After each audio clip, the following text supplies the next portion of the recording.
There's a brand new show that you can stream, dropping that knowledge like a guillotine.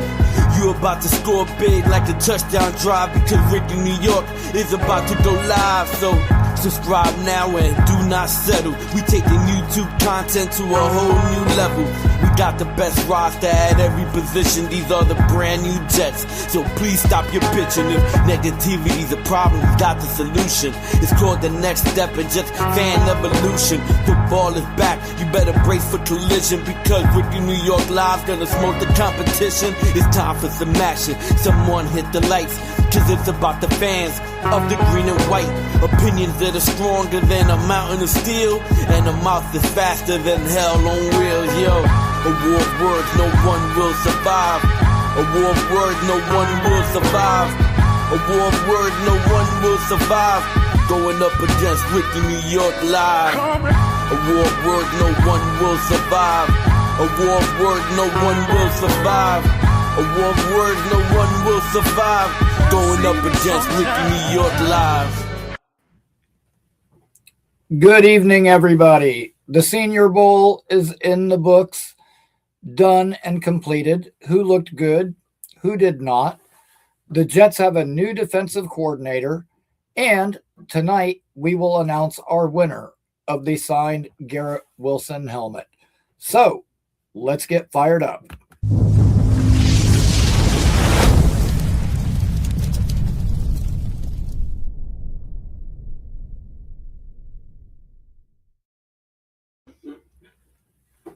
All right, welcome to the show. Thank you, everybody, for joining me.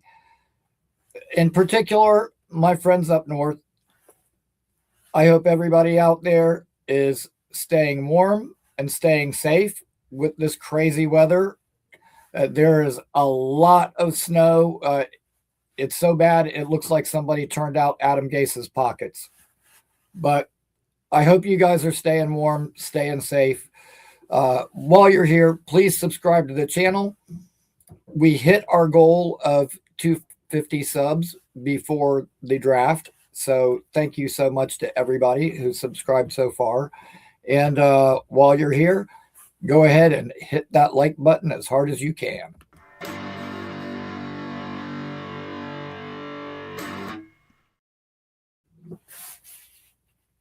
Right on. So, real quick, I'm going to touch on the defensive coordinator hire, because I haven't gotten a chance to do so since the hire was made. We hired Brian Duker.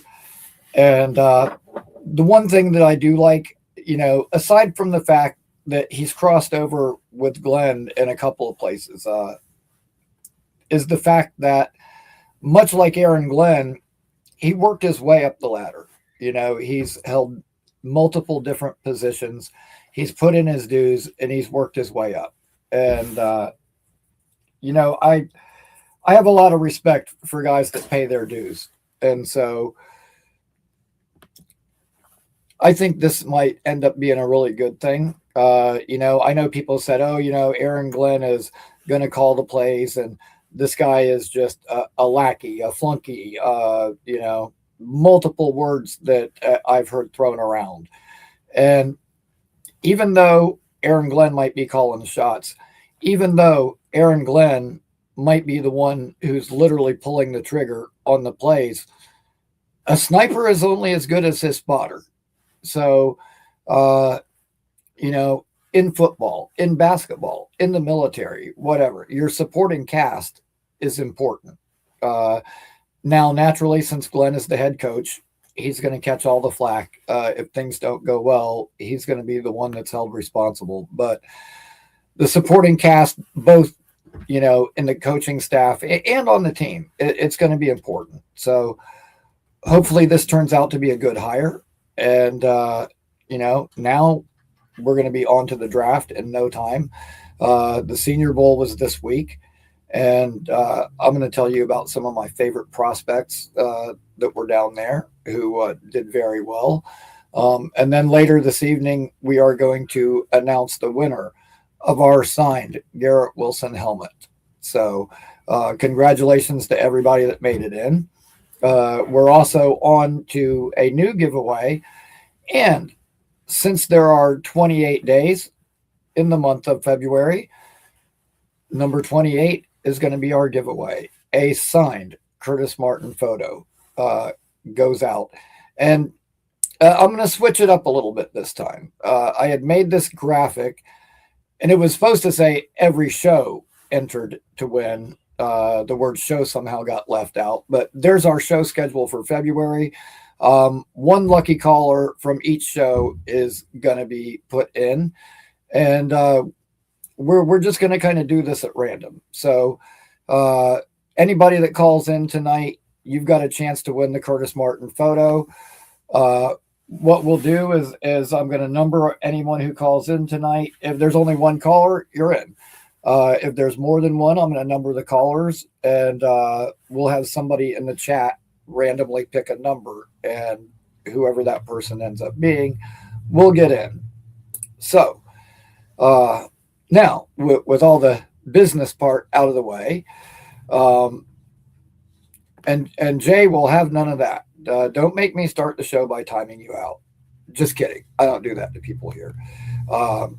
You can say whatever you want. You can type fire AG a million times. I am pro AG, and here on this channel we support AG. However, I don't want everybody just repeating my takes. This is not that kind of show.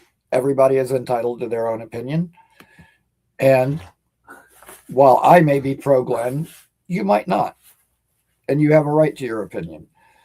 So, listen, I'm excited. I'm excited for this draft coming up. The Senior Bowl, I was pumped getting to get an eye on a lot of the prospects, especially guys that I was really high on. Day one, first practice, first play, Jacob Rodriguez, linebacker from Texas Tech, forces a fumble. The last play of practice that day, he intercepted Baylor quarterback Sawyer Robertson. This guy was a turnover machine. He did it all last year at the college level, continued it at the Senior Bowl, and I think he can make that kind of an impact in a league. And good Lord knows we need help at the linebacker position. So I'm all for getting J-Rod. J-Rod is better than A-Rod, or at least could be for us.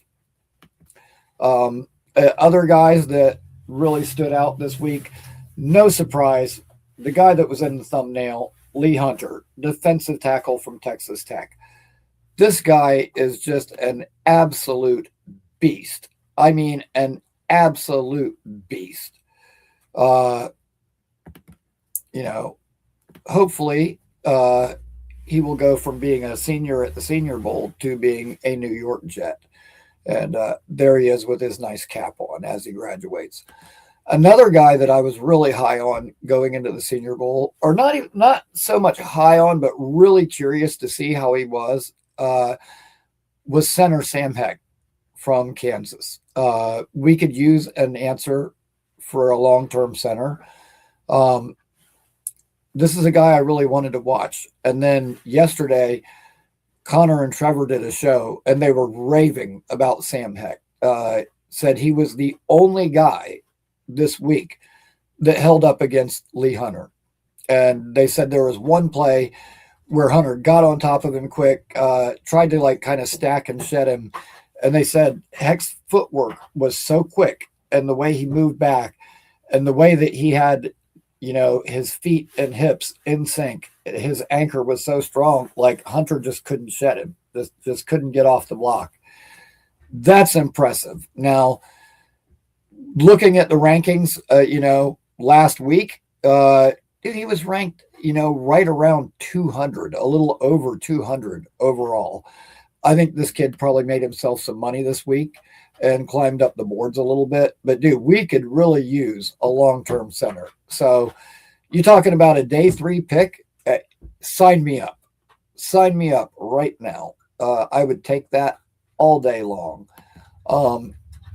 A few other guys, Malachi Fields, wide receiver from Notre Dame. pass rushers, Zion Young, and also Gabe Jackus from Illinois State. Really impressive.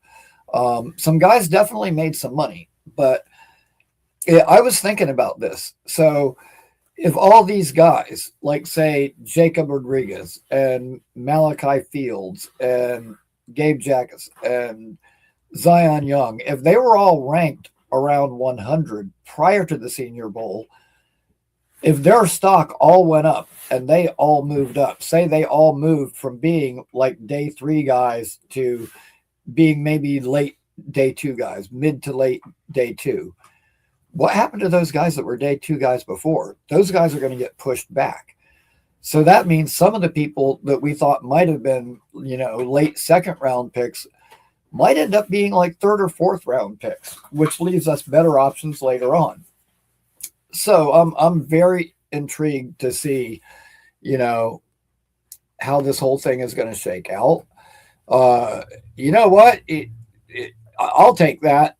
You know what? I would take a Vince Wilfork Jr. And, dude, I'm telling you, that guy was an absolute beast. Now, since I'm giving you the winners from the Senior Bowl, let me go ahead and give you a couple of the losers from the Senior Bowl, at least in my opinion. Anyway, there were a few guys that, I was really curious to see. One of those guys that I was really high on going into the Senior Bowl was Julian Neal, the cornerback from Arkansas. Dude, really, long, physical press corner, perfect guy for an Aaron Glenn system. The thing I like best about him is how physical he is with receivers at the line of scrimmage. Gets his hands on people, has got a really nice punch, is really good at throwing off the timing of the routes, disrupting things at the line. However, in my notes, I wrote, he does not have elite speed and could struggle with faster wide receivers at the next level. And boy, oh boy, did that show up at the Senior Bowl. The very first day of practice, Ted Hurst, wide receiver that a lot of people have talked about. You guys may or may not have seen the clip already. He had an amazing one-handed catch where he beat Julian Neal. Now, that being said, that particular play, I was like, you know what? He just made a hell of a play on that. That would have been almost impossible to fed. So I didn't really take points away from Neal for that particular play. But there were a couple of other plays that happened where he also got beat deep like that. And so, unfortunately, the notes that I had on him, that kind of came true. Talon Green. This isn't a winner or loser, but I feel like I need to address this. I had a cohort on the ground at the Senior Bowl that was kind of feeding me info, and as well as keeping up with it online the best I could. However, one of the guys from the Jets front office, I got a picture of this guy walking with Arkansas quarterback. And supposedly they took a long walk and spent an extended amount of time speaking to one another. And I found that very interesting because I've already said, if we're not getting Mendoza, I guess in the second round, I could talk myself into Nussmeier if they really wanted to do it. I'm not interested in Ty Simpson. I'd rather have Homer Simpson. At least in this point in his career.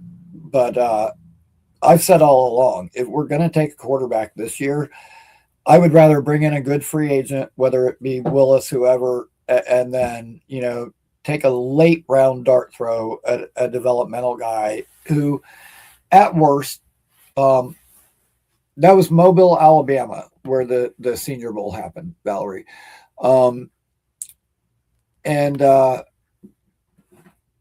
At any rate, I've said, if it was me, I would take like a day 3 dart throw at a guy, like a developmental guy, and then at worst you've got your long-term backup.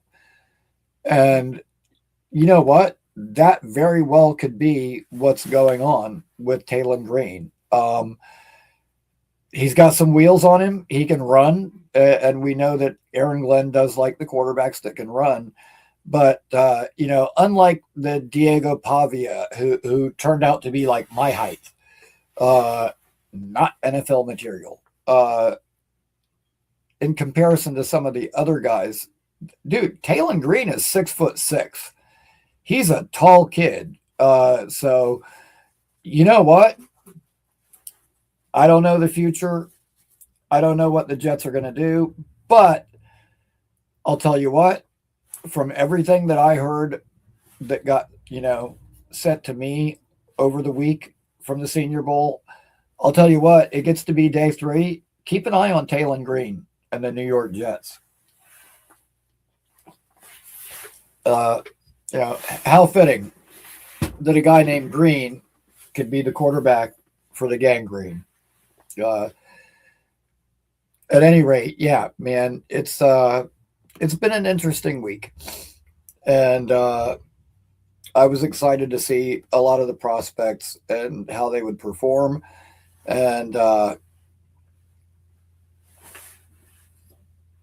curious to see where this all leads. It looks like we've got a pretty fair amount of people in here now. So I am going to go ahead and we're going to pick the winner for our Garrett Wilson signed helmet. And you know what, Valerie? They always say ladies first. So, Valerie, I'm going to let you pick the winner. This is kind of how I'm going to do this. I don't have the fancy wheel thing all set up. But I wrote all the names down. So Valerie, if you would pick a number between 1 and 8 and type it in the chat. And as soon as Valerie types the number, we will see who our winner is for the Garrett Wilson helmet, which that's nice. That's actually really cool. I know as Jets fans, we can be really divided when it comes to the coach, when it comes to what we're going to do with this team. The one thing that I know that all of us like is Garrett Wilson. We all love G-Dub. Hopefully he spends his entire career as a New York Jet. And okay, there we go. 5, Garrett Wilson, number 5. And our winner is, oh shit, Luppy. Look at that, man. The very last caller that got entered, Luppy called in on our last show. He was the last person to get in, but he won. So look at that. There you go. Luppy is living proof. You can go from, worst to first. You can go from being last to being first. Nice. Congratulations to Luppy. And you know what? Let me say this too. For all you people out there that think there's no way Aaron Glenn can turn this around. If he turned it around, it would be the biggest turnaround in the history of the NFL. If you think that the chances of Aaron Glenn turning this team around and the Jets being good next season, if you think that that's a 1 in a million chance, let me tell you something. Anything can happen. And I have proof. Because all of you that watch this show know me. And you know that I live in Tampa, Florida. Which during the summertime can be one of the hottest, most miserable places in the world. And people who came down for the Bucs game this year know that to be true. However, watching the news last night, they said, and I'm not making this up, for tonight, light snow flurries.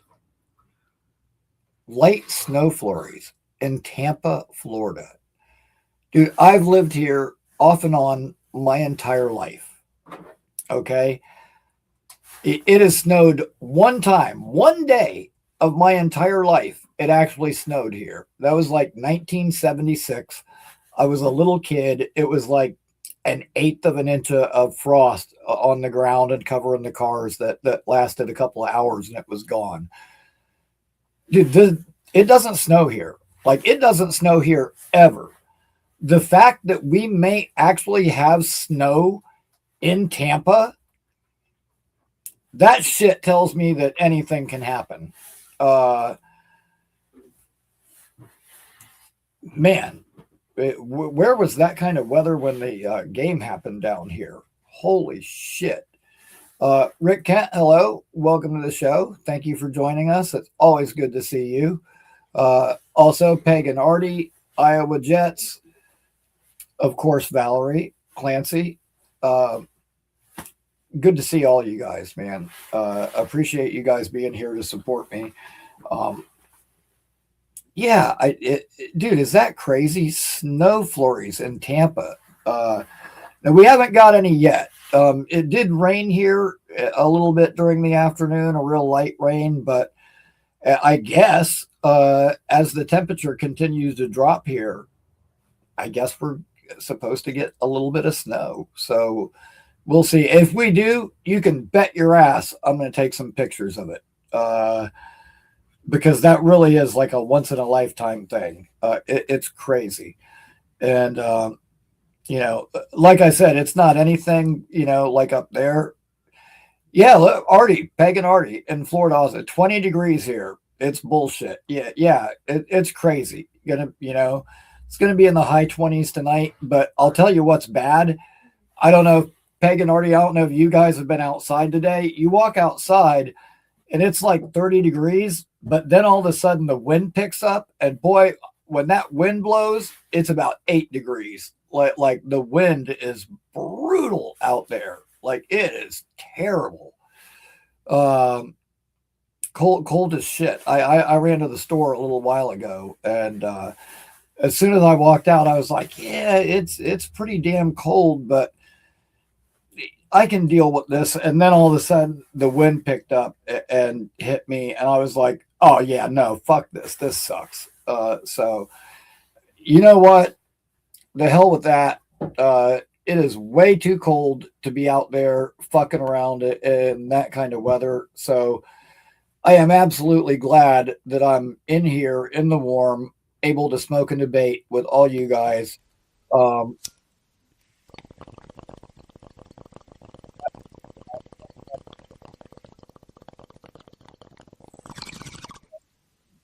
Any day. So, coming up this coming week, there will be a show at 8 p.m. on Thursday. And rather than your typical Jets show, like I normally do, yes, it was. Yes, it certainly was. Rather than the typical Jets show, I'm just going to kind of do a hangout show for Thursday. Thursday is going to be my Super Bowl show. I've already got the thumbnail made with a nice bowl for the Super Bowl. And believe me, I will have lots of bowls for that night. So, looking forward to that. Just a laid back, kick back night. We can let go of some of the Jets talk for a little while and just kind of kick back and relax and everybody talk to one another. ISU, good to see you, bro. And just a reminder, anybody that wants to call in tonight, callers will get entered into our giveaway for February, which is a signed Curtis Martin photo. We do not have any callers yet. So anybody wants to call in, anybody wants in on that Curtis Martin photo. And I can tell you 100%, 1000% that is authentic because I was standing there when he signed it. It has his name and it says like Hall of Fame 2012, which is where I got it signed at. Now it's not my nice one Well, it's a nice one as well. But what I mean by that, I've got one that is particularly special to me that has a personalized note that he wrote me on it, a personal message to me. This one I'm not giving away, but I do have another one that I got signed. I had 4 of them in total from that day, and one of those I've decided to give away to one of our viewers. So, you know what? Someday it will be our turn, and this isn't going to last forever. And I was thinking about it. For all the people that bitch and complain about Woody, I know we haven't been to the playoffs in 15 years. We have had some of the most bizarre, crazy luck ever. You know, things that happen to us, they don't happen to other teams. That being said, when Woody bought the team in 2000, we went to the playoffs that year. We went to the playoffs 6 times in the first 10 years that Woody owned the team. The last being 2010. We haven't been back since. But we started off pretty good with him as an owner. Hopefully we can get back to those days. I would love that. And that's the other thing too, man, is there are so many New York Jet content creators. And I thought there were a lot of us before, but man, this season, so many more have popped up. And I mean, I just ran across a guy a couple of days ago. He obviously just started his show. I think he only had like maybe 4 episodes total up and only had like 23 viewers or something. But I'm like, man, like it's wild to me that people are deciding, like, after, you know, the season we had, an 0-7 start, you know, a 3-14 season, that people are like, yep, you know what? Now is the time that I want to start a Jets show. It's wild to me how many of us there are with as bad as this team has been.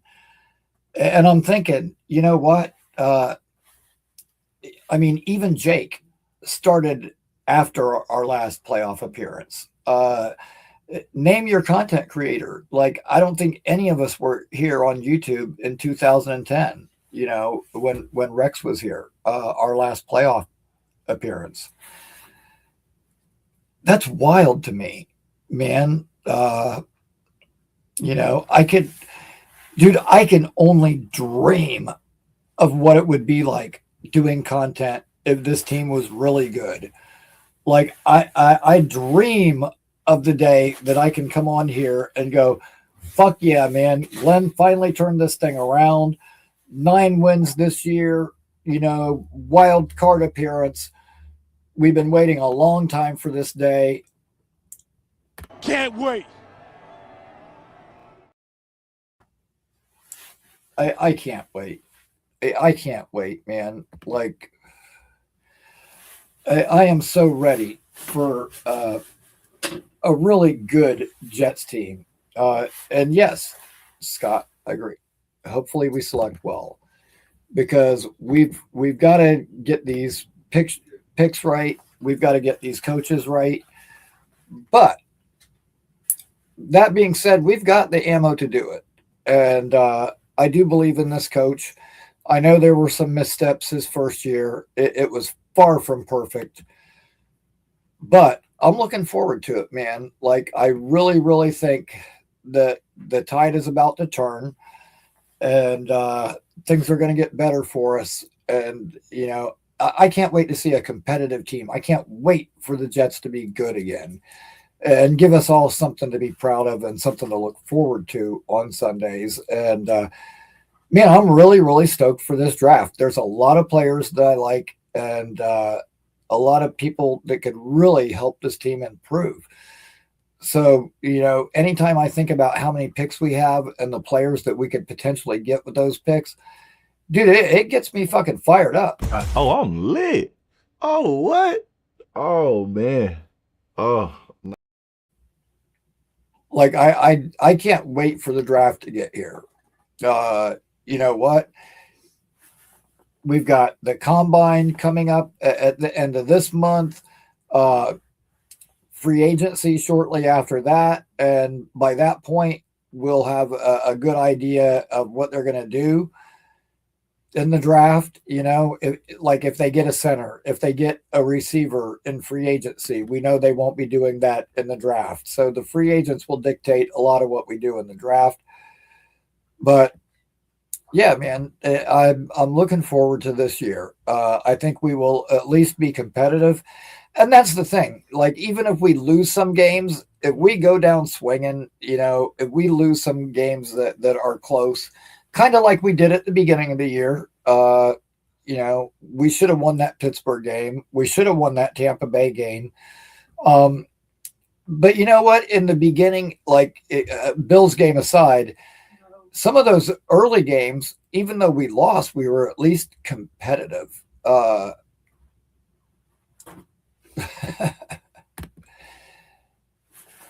At any rate, yeah, man, I'm just looking forward to this team being competitive again. So it's been a long time coming. It's been a long wait. We're well overdue. This fan base deserves it. I just don't even know what to say. Like our fans are so loyal and so dedicated, and dude, we deserve some payoff. Like for all the time and energy that we invest into this thing, like we need it to pay off. And I think this year it will. Now, I'm not expecting playoffs. I don't think we're going to be world beaters, but considering the way the year went last year, if we could win like 7 games, 8 games, I would be ecstatic. And that's what I'm predicting now. I think we'll probably be about a 7-win team. We still need to, get our long-term quarterback, which I don't think that will happen this year. But that doesn't mean we can't, significantly improve this roster. Real quick, one more time, congratulations to Luppy on winning the Aaron Glenn helmet. He was the last caller that got in for it, but he was the winner. And man, I appreciate Luppy calling in. I appreciate his support. I appreciate everybody's support, and I'm glad that I'm able to give something back. And I'm glad that I'm able to, give Jets fans something positive to listen to. Okay. This is where I want fans of the New York Jets to come when they want to feel better. You got to keep the positivity, though, Ricky. You do have to. You got me a little more positive. That's why I want to call in, because I was really down when I heard the news. Really down. And that's awesome, positive. Man. You know what? That makes my day hearing that you called in here because you want to feel more positive. And there it is. There is the phone call that won him the helmet. So, yeah, man, awesome. And that really does make my day. I had somebody, I'm not going to say the person's name, but there was somebody that has told me repeatedly that he does not like my football takes, that I really didn't think liked me in general, period, who told me a couple of days ago that the only Jets shows he's still subscribed to are mine and Jake's. And I was like, damn, really? I thought this individual didn't like me. Maybe I've grown on him. But the last show that I did, and I spoke with Boy Green about this a little bit. As a content creator, I kind of go back sometimes and I look at what worked, what didn't, what do the people like, what have they not liked, and in order to plan shows and try to give you guys the best content that I can. So I'm going back and I'm looking at things, and some of the last shows that I did, it seemed like when I had guests, the viewership was a little bit higher. When I had Connor Long on, that show got really good views. When I had Dano on, that show got really good views. And so I was thinking, wow, you know what? when I seem to have guests on, I seem to have more views than some of the other shows. Maybe I should start planning to have more guests. And then last week happened. I didn't have a guest. I was on by myself. And the next morning I woke up, and not only did I gain enough subscribers that show to hit my goal of 250 prior to the draft, we've surpassed that. But also, I woke up to see that video had over 500 views. And I was like, damn, okay. I was on by myself, and that was the most viewed video to date. So, damn, I really, really appreciate all you guys. And the phone calls last week, Luppy, you just heard his, saying that he was really down and he needed some positivity. So he tuned into my show. That's awesome. Chef Kevin Gilbert, and aside from the people that called into the show, I got some messages both in Discord and on Twitter. People telling me like, man, dude, I really need the positivity right now. I'm so tired of all the bitching and the complaining and a lot of the people are like, just getting really burned out on the negative, we're never going to win. We're never going to be good, blah, blah, blah. And I do. I try to put a positive spin on things. I try to look at the bright side. I try to be optimistic.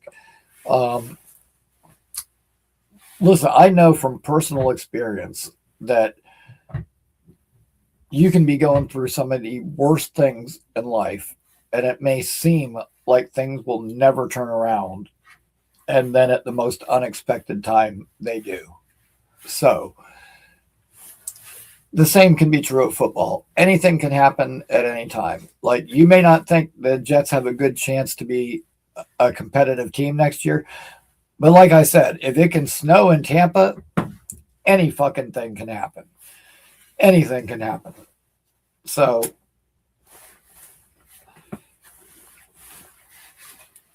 I'm looking forward to it, man. I'm looking forward to this year. And I am going to do a couple of mocks coming up. I haven't done any yet. I said initially that I would not do any mocks on this channel until after the Super Bowl was over. And this year was in the books completely. And I'm sticking to that. And I do want to get one or two in probably, before free agency starts. Obviously, after free agency, those will look a lot different depending on what moves we make. But anyhow, I have no callers so far, which is shocking. But I'll tell you what, whoever does decide to call in, you get in on the giveaway for that signed Curtis Martin picture that we're giving away at the end of February. So anybody wants to call in, this is your opportunity. And you know what, even if we don't get a caller, which I probably will, but in the event that we don't, I will probably just randomly pick somebody from the chat to put in there. However, I would encourage you guys to call in. Anybody have any questions about particular prospects from the Senior Bowl? Anybody have any opinions they would like to share on the defensive coordinator that we hired? Anybody just want to call in and say, hey, the lines are all open. So,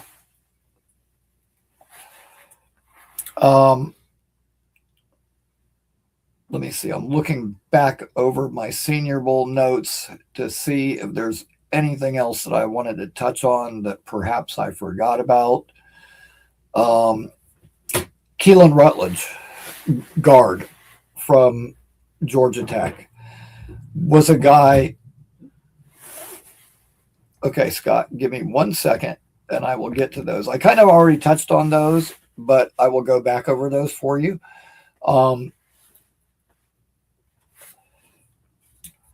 There was a linebacker at the Senior Bowl who was amazing in coverage, really, really good. Then I saw his measurables. Oh my gosh, he was like a little bit taller than me, and I think he was like 170 something pounds. And I was like, nope, I'm good on that. Shoot, we got undersized linebackers now, but not to that degree. But yeah, real quickly for Scott, let me go back over that. Defensive tackles, I already said Lee Hunter, an absolute beast, absolutely dominated the week down in Mobile. Aside from him, Darrell Jackson Jr. from, guess where? Florida State. He was at the Shrine Bowl, ended up getting a late invite to come to the Senior Bowl, so he didn't show up until day 2. One of his very first reps put one of the better offensive linemen on their ass. I mean, this bull rush, he just completely flattened him. You guys know me. You know I love Florida State. I'm Rickie, New York, and I love to smoke. Florida State, I really love Florida State. Hey, easy Thomas, you know it's from Florida State. At any rate, I call into smoking debate. Florida State, I really love Florida State. At any rate, thanks for taking my call, G. And now I'll be taking your call, Artie. What's up? How's it going, man? Good. Enjoyed the Senior Bowl today. It was nice to start seeing some of the players, the future players of the marvelous Jets. Yep. Hopefully get warmed up and we'll get the combine at the end of February. So we're all looking forward to that. How you Absolutely, doing? Man. I'm trying to stay warm, man. This is some shitty weather we got down here. I mean, I've been down here since 2004. I've never seen it this cold. I mean, we've gotten to the high 30s every once in a while, but they're talking about single digits and teens wind chill. I mean, that's like unheard of stuff here. Yeah, it is. It's crazy, man. As I was talking about some of the defensive tackle prospects, and yes, striped underwear. Dude, Florida State was bad last year. I've already gone on record and said that I would not draft a single player from that team this year. And I know a lot of people were big on Darrell Jackson. Yeah. His measurements were insane. That guy is a massive human being. He had a good showing at the Senior Bowl. However, I have to be honest, man. His play over the last couple of years, to me, I was disappointed. I was kind of let down. I did not think that his play on the field lived up to all the hype that he got. The same with his teammate, Joshua Farmer, the defensive tackle that got drafted by the Patriots the year before. A lot of people were really high on him, but me, not so much. So that being said, however, a guy from a team that I friggin' hate, the Florida Gators, their defensive tackle, Caleb Banks. Yeah, he was a beast today. Yeah, I saw you mention him earlier. I know that this year was a little bit of a down year for him. The stats weren't quite what people expected. However, that guy is another just absolutely massive human being. Yeah, he was injured pretty good. They kind of like nursed him along this year. But they say he's pretty healthy now. He said he's healthy.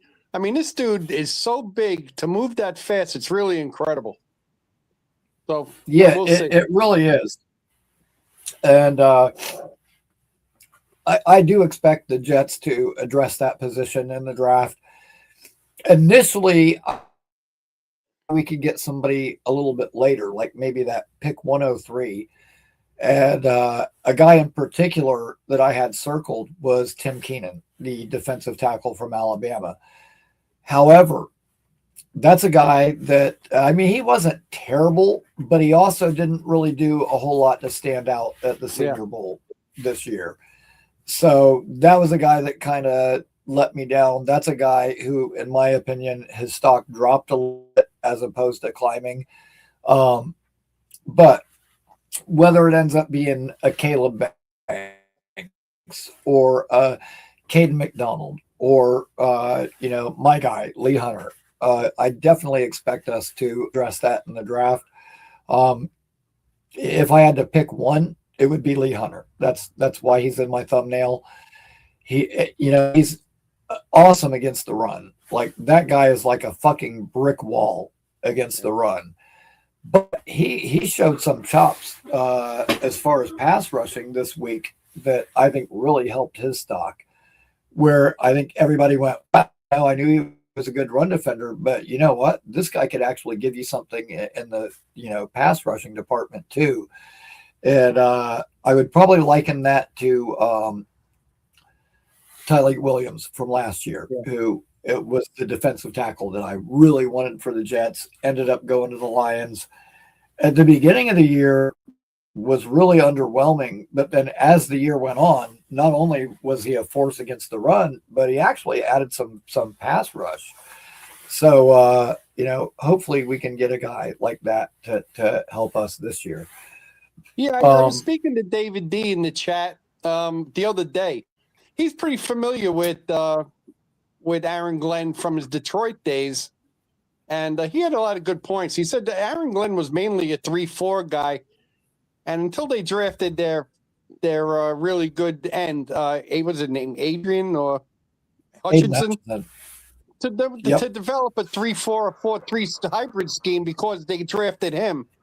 He would go back and forth. So I'm kind of curious what they're going to play. If they're going to play more 3-4 this year or more 4-3, or are they going to have a hybrid? I know we don't have the players right now to play a dedicated 3-4. Right. But the free agency coming up, I mean, that's going to really tell a whole lot of the story of that really is before the draft. So I'm really looking forward to that part of it, to see which way they're going to go. I really hope they play a 3-4 myself. I do like that. I like the fact of getting some off the ball linebackers that are, like Green Bean says, men. I mean, our linebackers were soft. I mean, they're fast, but they miss a lot of tackles, and it seems like they wait for the running backs to get to them instead of going to them. They're good at rushing and getting through the gaps to get to the quarterback every now and then. But as far as their tackling, it was awful out. So, I mean, we got a lot of work to do, obviously. But I'm really curious what we do in free agency. I'm really looking forward to it. Yeah, I am too. And, there's the good news for us is this is actually a really good, really deep linebacker class. I keep hearing people say that this is a bad draft. It is not really a bad draft. It is at certain positions. Offensive tackle in particular, this class is terrible. We got two offensive tackles that, for probably the next decade. So thankfully we don't have to worry about that. Offensive line in general is not really good in this draft. However, there's a lot of really good tight ends in this class. I'm actually going to put out not this upcoming show because that's going to be dedicated to just kind of hanging out, like I said, taking a beat and getting away from the Jets talk for a night. But the following Tuesday, I am going to have a show where I reveal some of my top prospects. And Justin Jolie is a kid that I really, really, really like as a pass catching tight end that could be a nice complement to Mason Taylor. So tight end is deep. Linebacker is deep. Interior defensive line, again, there are a lot of really good defensive tackles. There's some good pass rushers. There's some really good pass rushers, but there's only about a dozen or so of them. So, it's not one of those things where, like last year, it's so deep that you could get a really good defensive tackle in the third, fourth round. I think that, you have to strike while the iron is hot and get one of those guys in the first 2 rounds. Otherwise, the drop off is pretty significant. By the time we get to pick 103, we'd be lucky if there's one guy that's decent left. Yeah. So, but that's the thing, what will we ultimately do? This is something I didn't know. I don't recall if Jake was the one that said it or if it was on a different show, but pick number 33, which we have, the first pick in the second round, is the most traded pick in the history of the NFL because it's basically like another first rounder. Yeah. And when I heard that, I was like, oh, damn, you know what? That makes sense. Now, what doesn't make sense is everybody going, oh, well, we really need to trade back because we don't have a third rounder. Dude, we've got 2 firsts and 2 seconds. That's better than a third. Like, where did these people learn their math?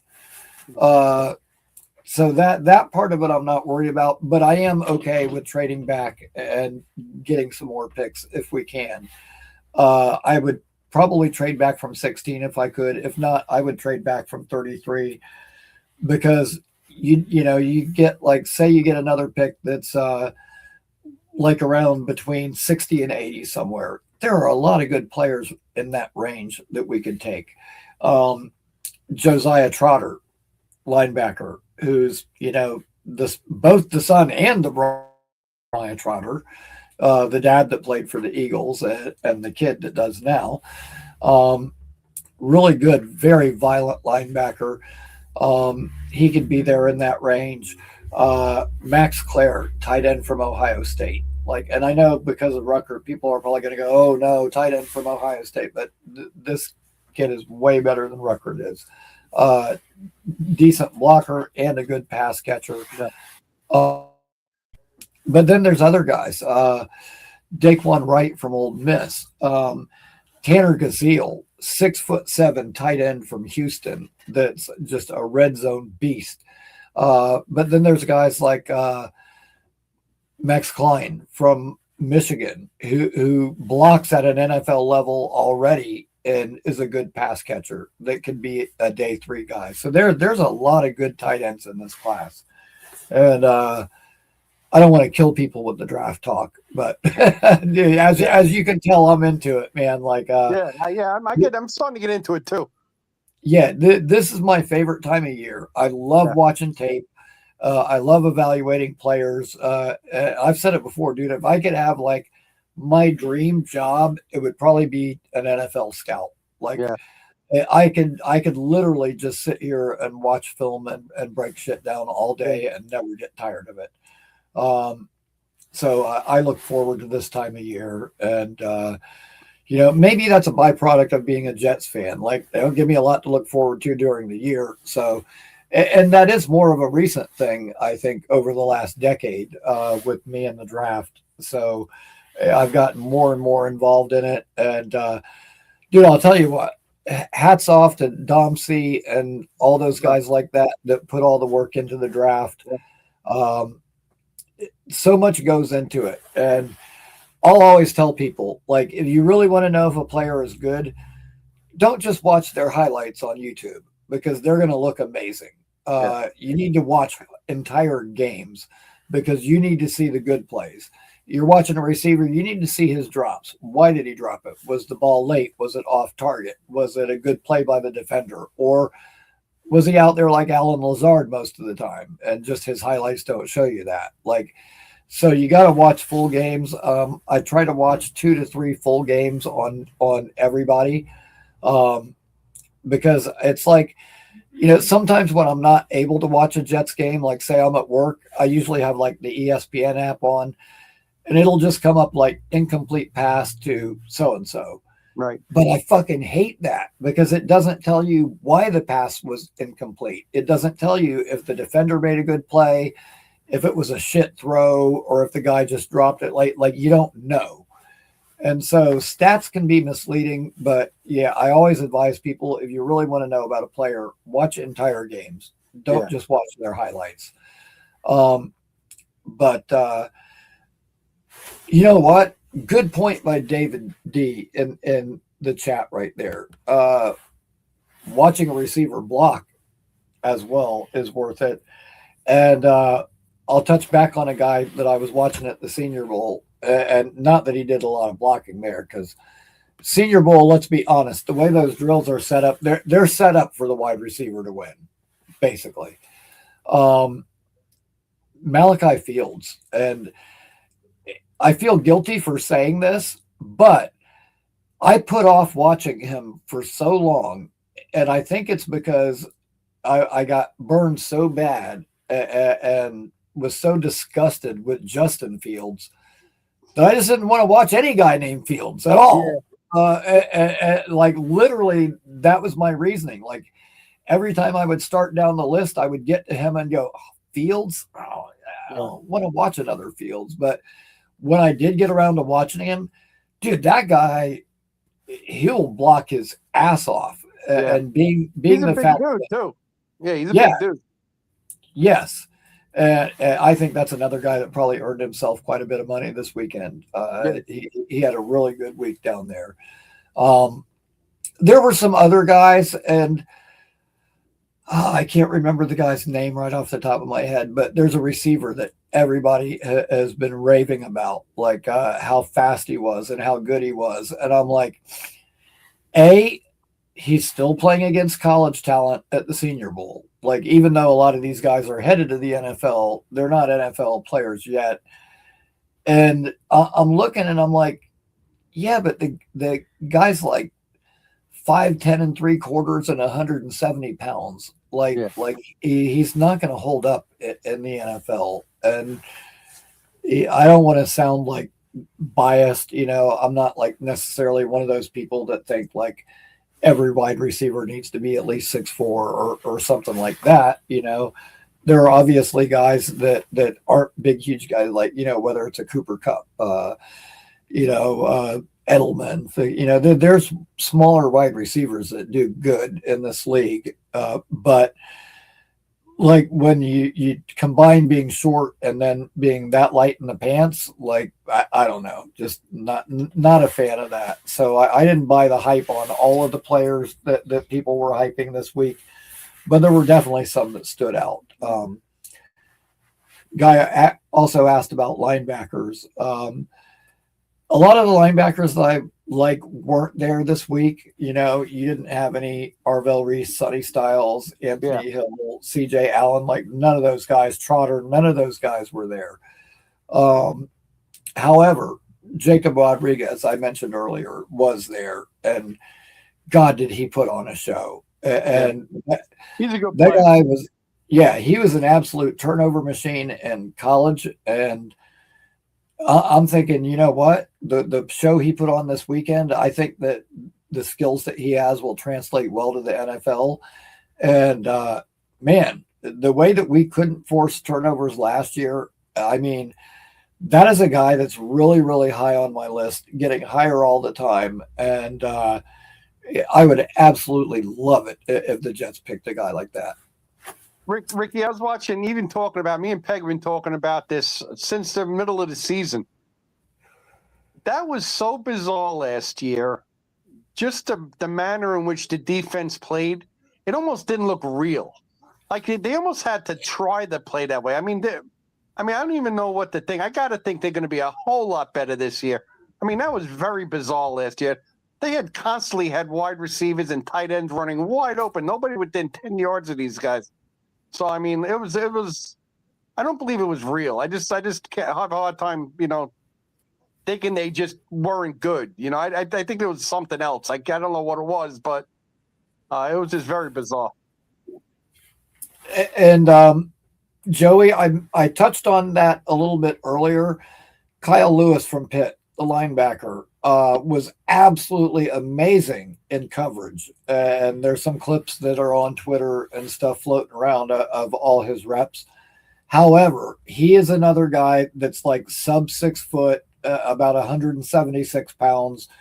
And I'm sorry, man. Like at first I was going, damn, a linebacker like that can cover, like we could use that. But then when I saw his measurables, I was like, oh, hell no.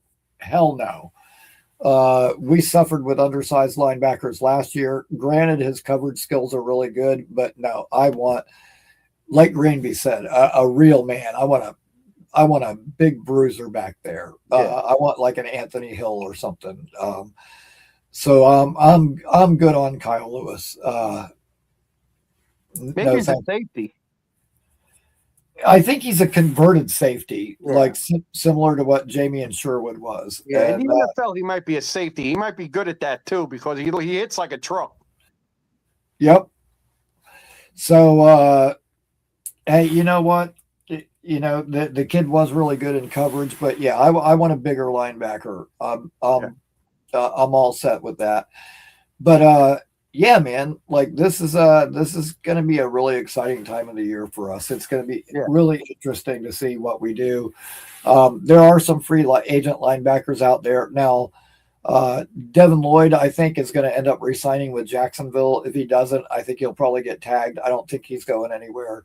But Siobhan Ravel is a name that a lot of people throw out there that a lot of people are really high on. But even like Quay Walker, former Georgia guy that plays for the Packers, I could see a guy like that fitting in. But similar to safety, I think we need to get one in free agency and draft one. Yeah, absolutely. And the thing about last year is at the beginning of the year, I knew there were going to be some bumps in the road because they were learning a new system. Now, that being said, and, you know, I don't want to sound like Jake here, but should it have really looked that bad? Probably not. As the year progressed, they did get a little bit better. Sherwood strung together a couple of good games, but then it all just kind of fell apart again. The thing with the no interceptions, and I brought this up, there was the one that Stiggers had right in his hands. And for some reason, Tony Adams came from halfway across the field, tried to pick it himself, and ran into him and cost Stiggers an interception. He did the same thing to Azaria Thomas on another play. And then there was the interception that Azaria Thomas actually made, but then they said he stepped out of bounds and came back in, which that fucking killed me because I was convinced that was our first pick of the year, and it turned out not to be. But all that being said, we should have had some picks last year. Like I just, you know, the example I just gave, dude, there were a couple that we could have had that Tony Adams ran into the guy and cost him that. So nice step towards us getting some interceptions. Get rid of Tony Adams. Get him the hell off the team. You know, now this was I won't even say reported. Somebody said this on Twitter, and from what I've heard, it's kind of a parody account. It isn't like a serious account, but the guy posted that the guy coming, you know, from the Dolphins secondary coach to be one of our coaches is bringing Ashton Davis back with him as a safety. And people just took it hook, line, and sinker. And they're like, oh, I want Ashton Davis. Dude, Ashton Davis, say what you want about him. He wasn't the greatest, but he was Josh Allen's favorite receiver for a while there. Yeah. Like, you know, so I wouldn't be, I guess I wouldn't be opposed to it as a depth piece. I sure as shit don't want him as a starter, but I want to get a really good safety. That's one of my big priorities for this year for the Jets. Whether it be McNeil Warren from Toledo, Dylan Thieneman, who's like my guy, who Connor Rogers in their latest mock took him for the Jets at 44, which made me ecstatic. So, I mean, it seems like every regime for the last couple of regimes, you know, are like, oh, they don't prioritize safety, this and that. And we've always just had some guy back there at safety. And like, we've always sucked, you know, we've always been susceptible in the deep middle because of it. And so I don't want just some guy at safety. Like, I want the guy at safety, not just some guy, because we've had some guy and some guy sucks. So I want the guy. And I'm hoping the fact that, you know, Aaron Glenn, they took Brian Branch really high in Detroit, and it seemed like they did value their safeties there in that system. I'm hoping that kind of translates to what we do this time. Yeah, Ricky, I was even thinking, like, if you think back, like, I'm all about looking forward. But when I think back to last year, like that Pittsburgh game, right? They played really good. If they would have played like that all season, they would have won plenty of games. But I don't know what happened to Justin Fields. After he got his concussion, he, like, checked out 100%. He wasn't the same guy. The team wasn't the same. Nothing was the same. It almost seems like like the core of the team almost checked out, you know? And I think like, you know, that's why we're going to have to get all these new players. I just don't trust. I just don't think we had good players last year. I think a lot of the players need to be replaced, including Sherwood. Yeah, I agree 100%. And I believe I said this on my last show. Like, if you were to talk to Aaron Glenn, I guarantee you, Aaron Glenn would tell you, quit is not a word in my vocabulary. And I would bet you that going into this year, he thought the same thing of a lot of the guys on the roster. And he found out the hard way that some of these guys do have quit in their vocabulary. Yeah, absolutely. No doubt. Yeah. And, dude, early on in the season, I actually made a video advocating for the Jets to re-sign Quincy Williams and keep him. By the end of the year, I was totally out. Dude, that Jacksonville game, every time they targeted him, it was a big play or a touchdown. It was absolutely embarrassing. If I was Quincy Williams, I would be fucking ashamed of myself. I would not want to show my face in public after the performance he had in that Jacksonville game. And that was like the final straw with me. I was like, I don't give a shit. Send him to Dallas to play with his brother. You know what? For playing like that, send his ass to Vegas. Let him be a Raider and suck there. I don't care. I just want him out of here. And I'll tell you the other thing that really fucking burned me so bad is I remember one day I was watching some of the pregame shows and getting ready for the game. And it was the week that we wore those rivalry jerseys. And they're showing Quincy show up. And he's got the fucking Batman Joker makeup on. And I was so confused at first. I was like, it's fucking December. Why does this jackass have on Halloween makeup in December? And then finally, it finally ended up clicking. Like, oh, Gotham football, the Joker. But it was such a stretch. And I'm like, you know what? We are, like, at this point, like a 2-12 team. Why the fuck are you showing up in Halloween makeup, dude? Like, there's nothing fucking funny about this. There's nothing cool about this. Like, get your head out of your ass and get your head in the game. Like, to me, like, you know what? Sometimes people say, like, oh, this certain guy probably wouldn't be able to stand the spotlight in New York, blah, blah, blah. And you know what? Sometimes it is not the pressure of the spotlight in New York. Sometimes it's all the attention you get in New York makes these guys who are mediocre think in their heads that somehow they are stars. And I think that's what we were witnessing with Quincy. Another thing is they have these dumb videos that the Jets put out, which dude, when we're having a year like the year we had last year, like, I don't think anybody cares what the player's favorite song is or what they like to eat or whatever. But they had one with Quincy and Sherwood and how well do you know your teammate? And they asked, like, what was Quincy Williams' favorite hit from this season or whatever. And Quincy named as his own personal favorite hit the one on Kyler Murray. And he says it, and they start showing the replay. And literally, as they show him level Kyler and his helmet goes flying and it looks all violent and crazy. Yeah. And I mean, it just so happens that I have that drop and I play it all.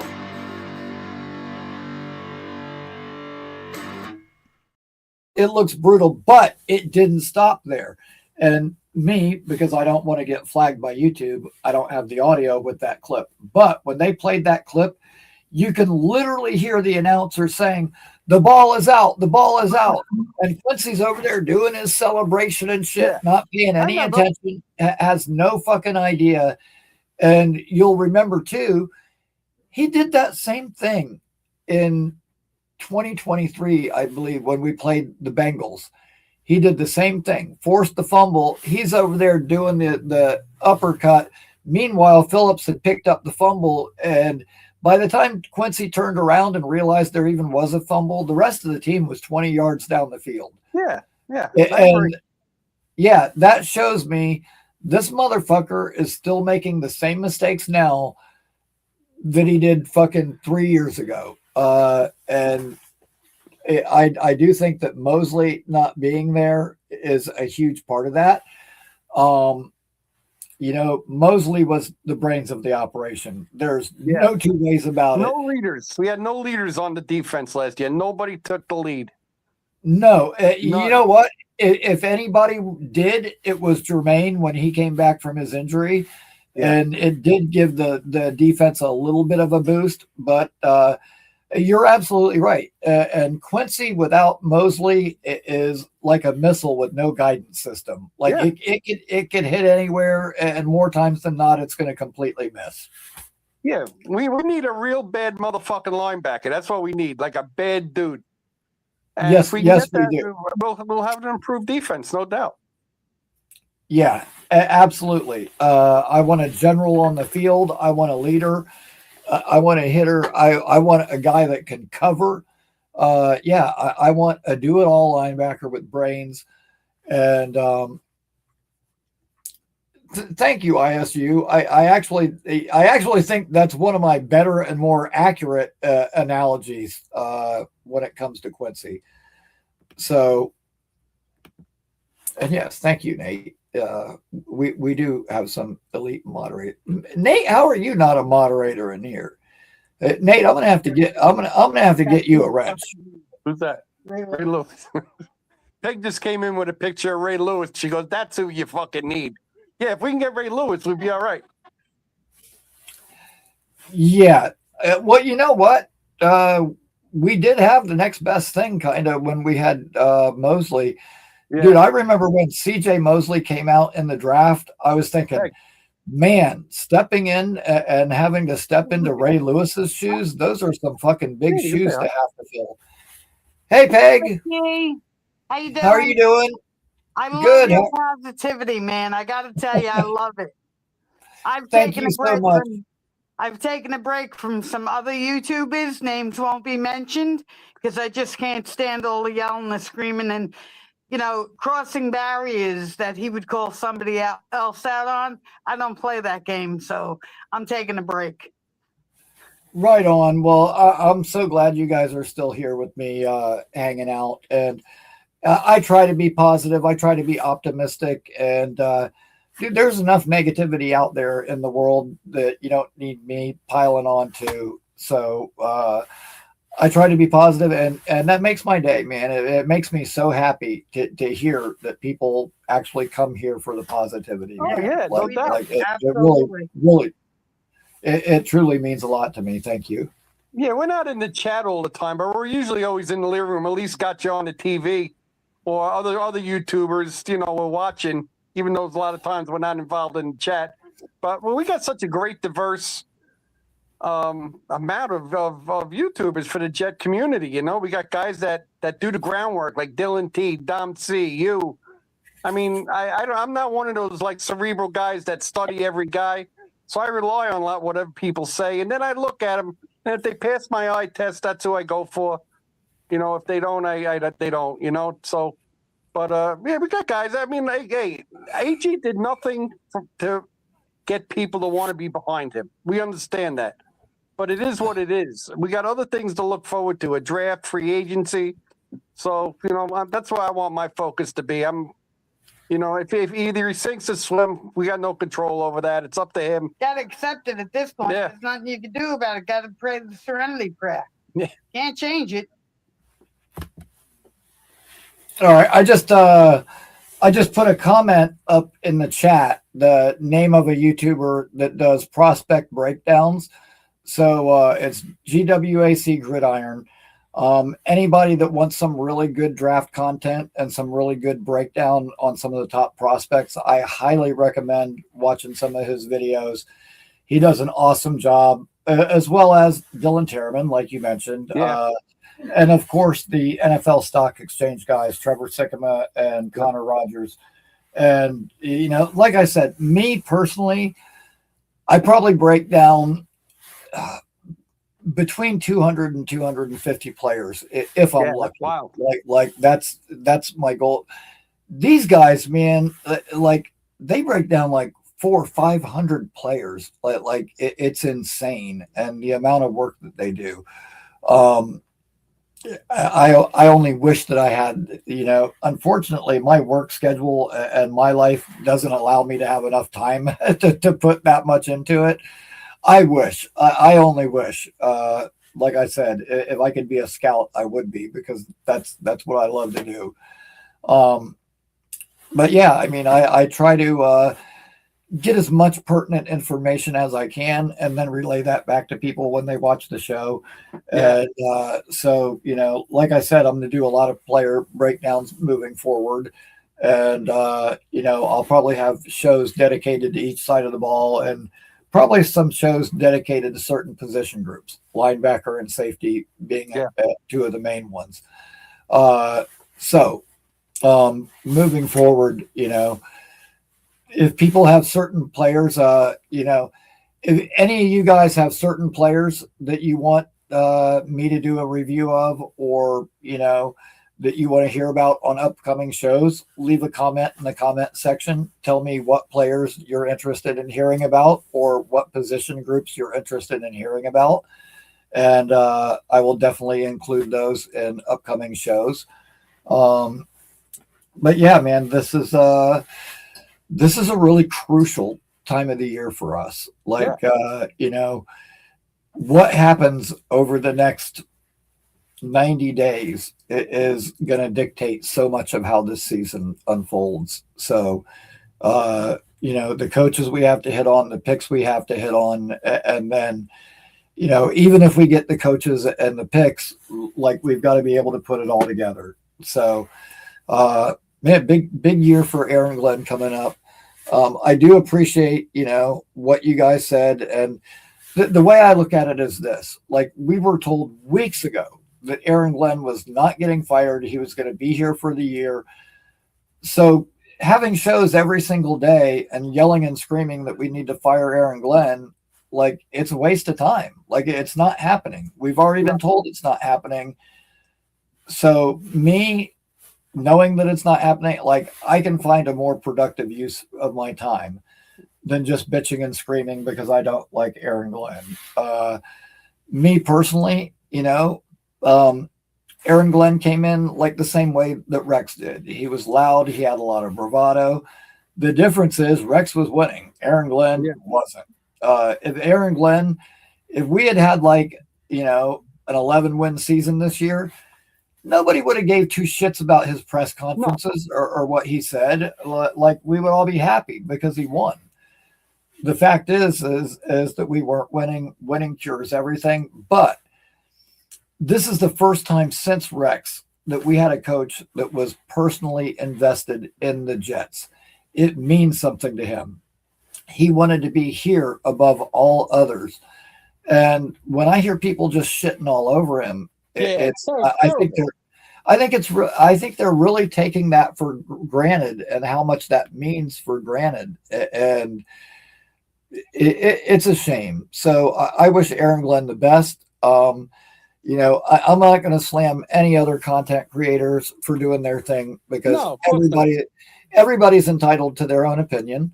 And I've said it before. I don't want everybody just, you know, repeating what I say. Yeah. So have your own opinion. And if you're an anti-AG person, you're welcome here just as much as the supporters are, you know. But yeah, there's two sides to every coin. And, you know, some of us are pro Aaron Glenn. Some of us are. I never saw that before. Yeah, that graphic might be a little bit harsh. Okay, Jake is not the devil. He's more like he's more like devil's advocate. But we are two very opposite sides of the same coin. Well, he has every right to be upset, no doubt. I mean, this guy hasn't done anything to win anybody over, but some people are more patient than others. We'll see what happens going down the road. That's all we can do. For as much as Jake complains about Aaron Glenn, and like you would think that Aaron Glenn did something to him personally. Sometimes he gets so angry. But I think Jake is just frustrated, man. Just like all the rest of it. And I mean, think about Jake, man. He does 2 shows a day. He's doing 5 or 6 hours a day having to talk about this team that has really given us nothing to talk about. So the amount of work that guy puts into it, which I will never discount. Jake is by far probably the hardest working person on YouTube, hands down. Absolutely. I get it, man. I get his frustration.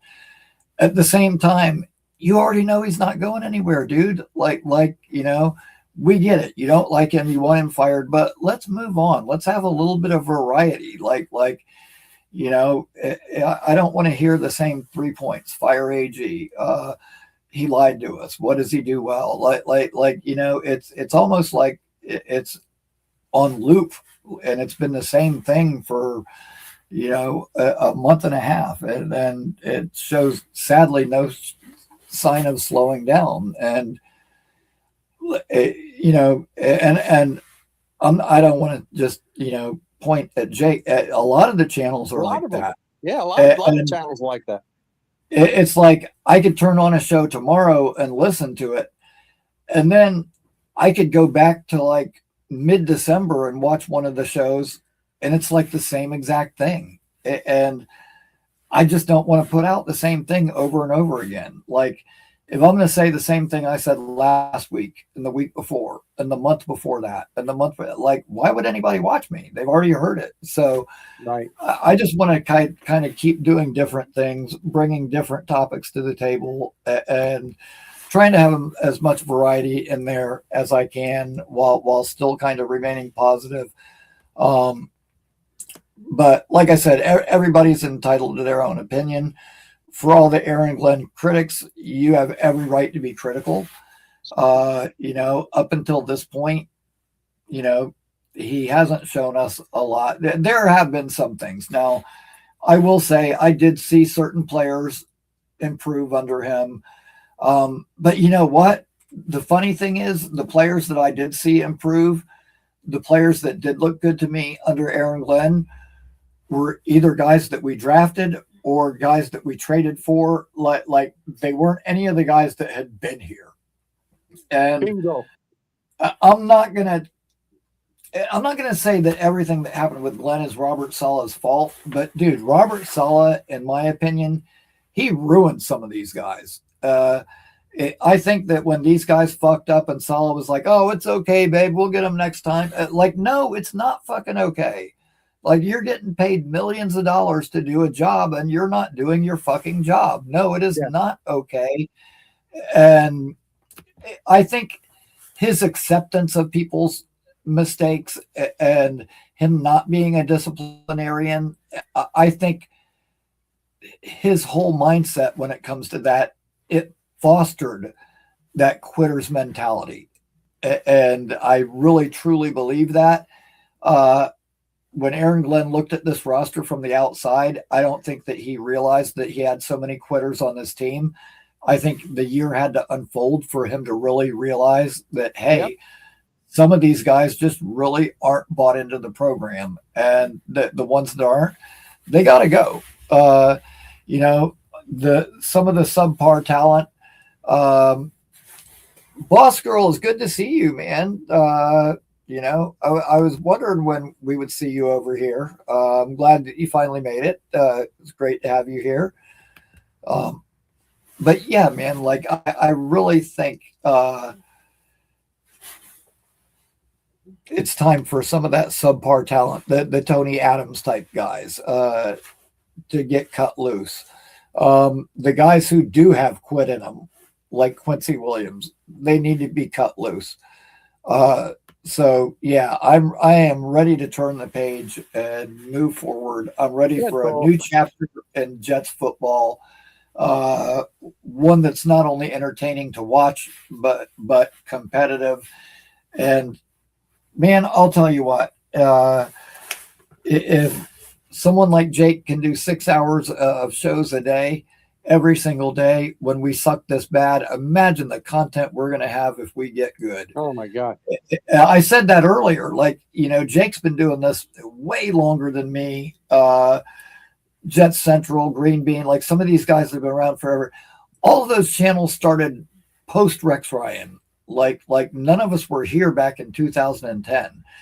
So as many Jet content creators as there are, and I'm literally seeing like at least one or two new ones every week, despite the season we just had, which is crazy. It only goes to speak volumes about how incredible this fan base really is. Man, I can only imagine what it would be like if we were winning and kicking ass. Like, yeah. Everybody always says, "Oh, I love when Jake goes on a rant and he's angry," and I'm like, I don't. That means we just fucking lost. You know what? I like happy Jake when we're all doing shots and smoking together and we're celebrating because we just won. I will take happy Jake doing shots over angry yelling Jake any day of the week, and that's Peg and Jake's tradition. To take a shot of Hennessy together. We call in after the wins and they would do a shot of Hennessy. So that's something we appreciate also. Absolutely, man. And I want to let me stop saying Jake. I'm just going to say everybody in general, man. Yeah. Like I want to turn on these YouTube shows and see everybody celebrating and happy because the Jets are good and they just won again. Or at least, damn, we lost that one, but we lost by one and, whatever. It was a good competitive game and a game that we should have or could have won. I just want us to be competitive. Like I said, I don't really expect any more. One step at a time. Yeah, I don't, even if we hit on the players and the coaches, I don't really expect more than 7 wins next year because I don't think that we're going to get our long-term answer at quarterback this season, unfortunately. However, that being said, like even if we are a 7-win team, I just want the games to be entertaining and competitive, and I want to be able to enjoy watching Jets games again. Not being out at a sports bar somewhere and going, let's go ahead and go home at halftime. I can watch the rest of this at home. Like I just, so many times this year that happened, and I'm over it, man. I'm ready for a good competitive season because I became a Jets fan in '98. So my very first year was an AFC Championship game, and granted, the next year Vinny got hurt and wasn't the greatest year, but. Dude, in 2000, in the Herm Edwards years, we were in the playoffs more than we were out. And like I said, in Woody's first 10 years of owning the team, we had 6 playoff appearances. Yeah. And so, me as a new Jets fan, that was my first decade of a Jets fan. It was 6 playoff years and only 4 out. And that's kind of what I became accustomed to. So this last 15-year stretch with no playoffs, man, it hurts because let me tell you what, back in the early 2000s, I was a loud and cocky Jets fan. My team was always good. And I wasn't accustomed to this loser mentality. I don't like this shit. It sucks. I don't like being the laughing stock of the league. I remember those early 2000s teams where you didn't want to play the Jets. If you were playing the Jets, you were in for a fist fight. Dude, that whole, whether it was Mo Lewis and Victor Green and John Abraham and those guys on the defense, or whether it was Kevin Mawai, that was going to pull and get downfield and still run guys over. He's pancaking guys 20 yards down the field. Not only would he flatten your ass, but he'd sit there and tell you about it afterward. Fucking love Kevin Mawai, man. He's a good player. Real good player. Dude, oh man, you know what? I've got to do that. I've been meaning to do that. I keep meaning to upload that picture to my StreamYard so I can show it on the show of me and Kevin Mawai together, which is hysterical because it literally looks like a little kid standing next to a giant. He's quite a bit bigger than I am. We'll just say that. But I actually met him at the Hall of Fame, and his wife was nice enough to take a picture of the two of us together. And dude, that was like one of the highlights of my Jet fandom was being able to meet him because he is one of my heroes.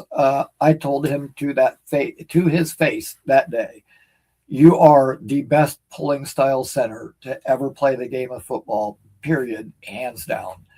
And he kind of grinned and looked at me and he said, you might not want to say that so loud with all these Steelers fans around us. And because there was I think there was 4 Steelers guys getting in that weekend or something. It was kind of crazy.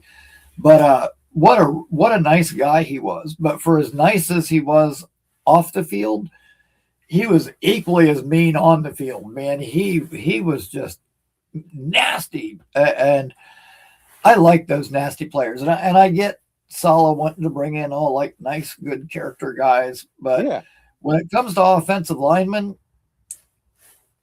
we got the wrong ones. They were soft, and it showed because we saw when some of our offensive line guys got hurt, the guys that stepped in to take their place were fucking terrible.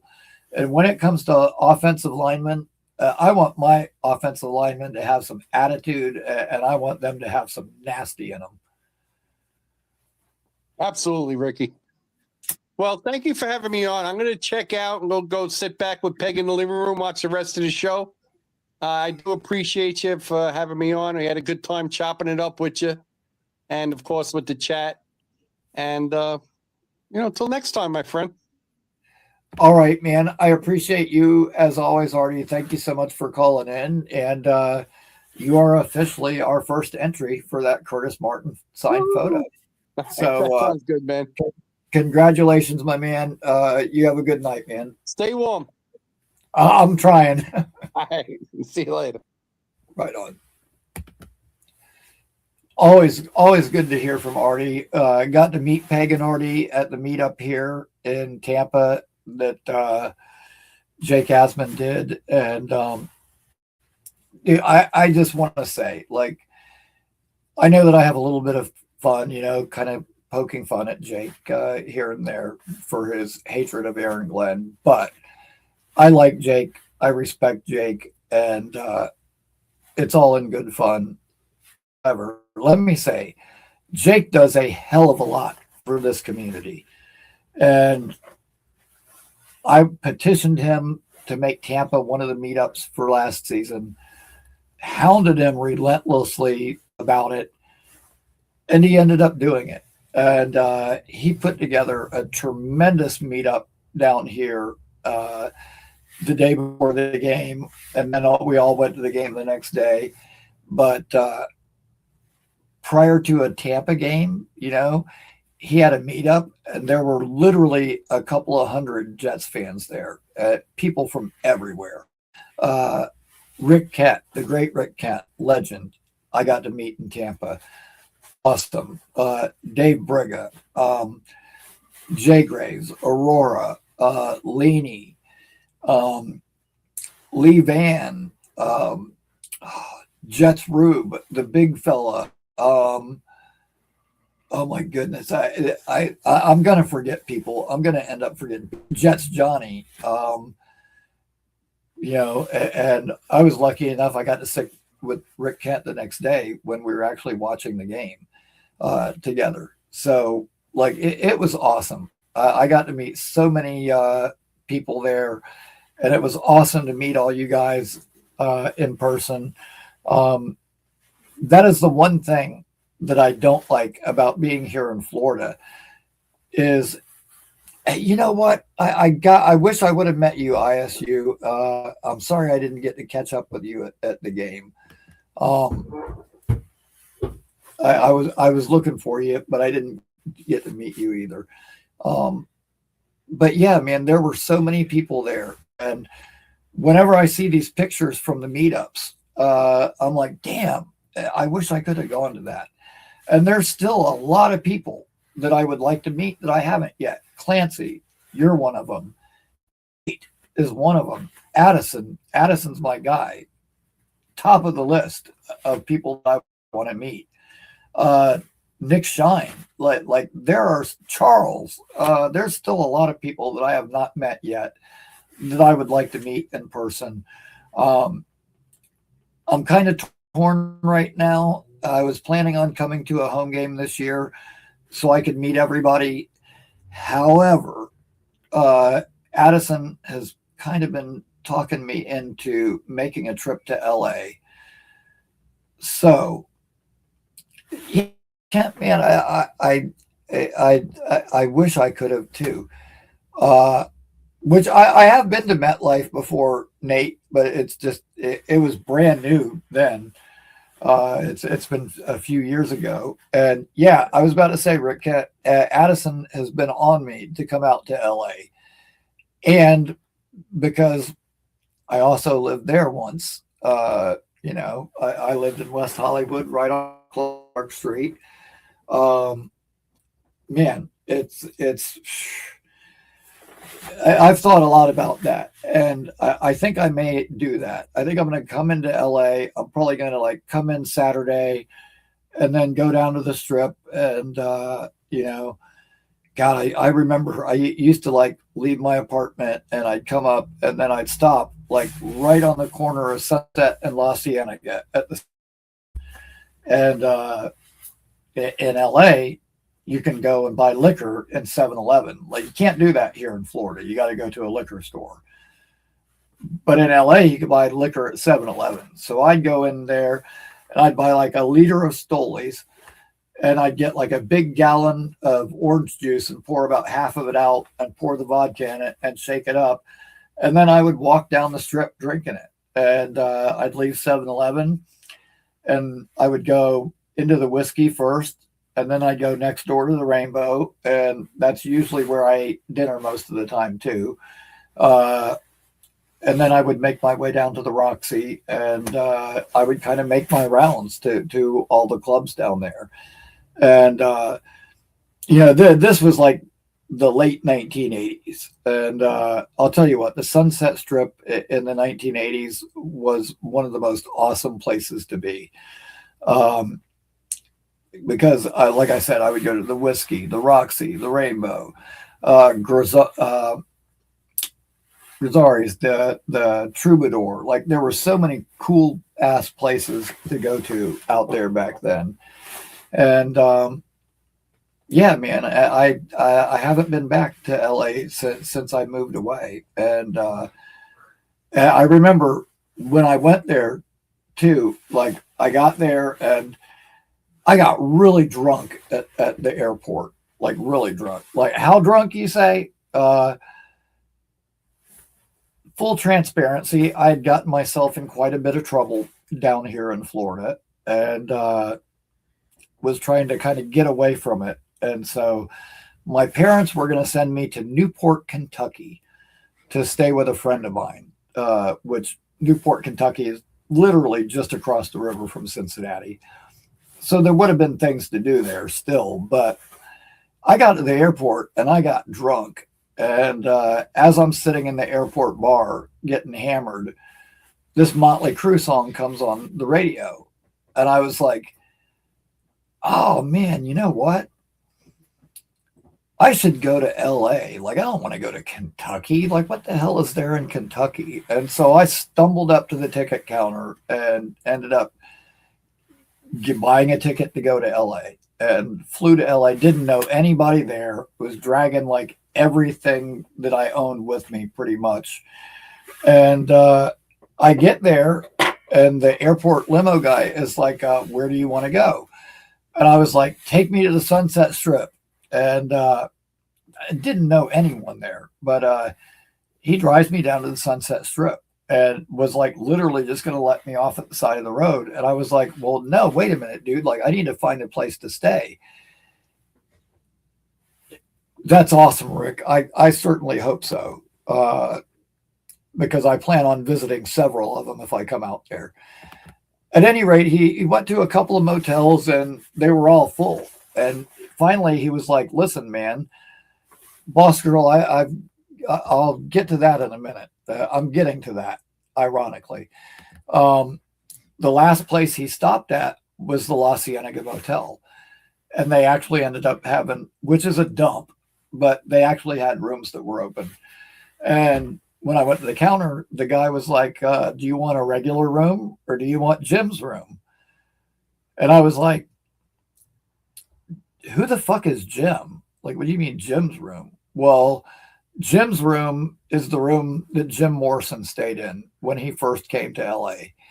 And it's just as crappy and small as every other room. The only difference is that Morrison wrote some poetry and stuff on the walls, and everybody that has stayed there since has written on the walls, the ceiling, the everything else. And it's all still there. And Jim Morrison, who went to Florida State, no, I'm not going to play the I Love Florida State video again, but Jim Morrison, Florida State. I ended up taking Jim's room. And yes, I did write on the walls. You can go rent that room right now, and somewhere you will find the name Rickie on those walls. It doesn't say Rickie, New York, but I may have to update that if I go back. At any rate, I stayed in Jim's room, and the day that I left was like when the earthquake happened and wrecked the bridge over to Oakland and stuff. But it turns out that Motley Crue filmed that Kickstart My Heart video at the Whiskey like the weekend after I left. Like, that happened literally a couple days after I left LA. And when I found out, because like nobody knew that shit was happening until it happened. Like that didn't get leaked out at all. Like, no one knew. And so, yeah, I think I left on like a Wednesday, and on like that Friday night, they were there and filmed that video.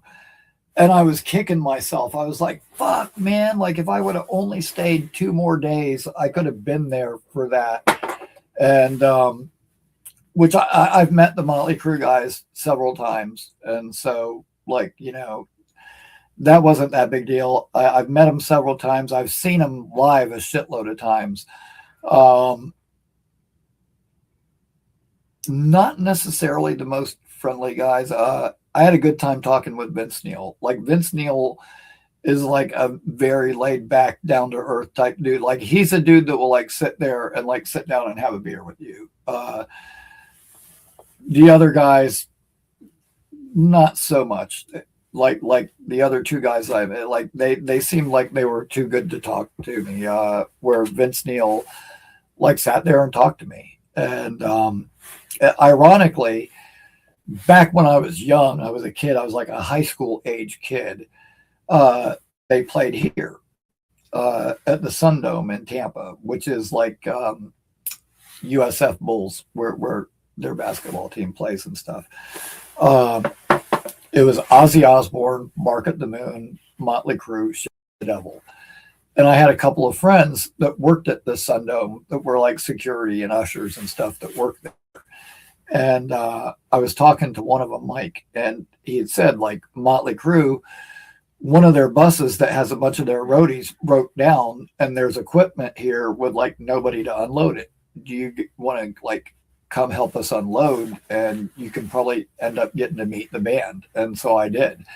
I went and carried in a bunch of stuff, carried in some drum cases and some amps and shit. And that was the first time I met 2 of the guys anyway.